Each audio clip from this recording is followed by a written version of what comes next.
sou cidadão. Ei, zumbi, zumbi, ganga meu rei, você não morreu, você está em mim.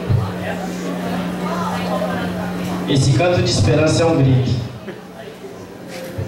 Um clamor ao zumbi dos palmares. Herói não apenas dos negros, mas de todo o povo brasileiro. E por quê? Liberdade. A liberdade é o grito dos palmares. É a autenticidade da cultura negra. Os negros, escravos, ancestrais. Igualdade.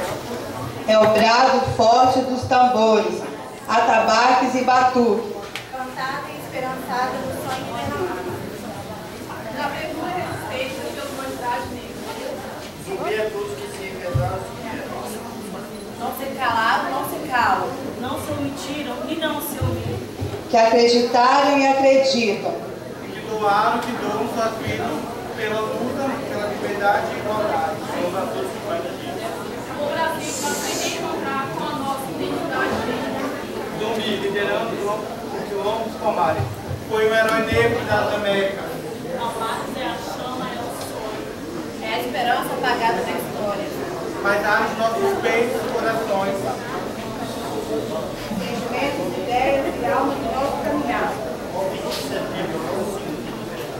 O sonho que deve ser buscado até que o Brasil reconheça os fatos quanto brasileiros. Ei, zumbi, nessa terra fértil, todos também tombaram ao chão, e muitos tombarão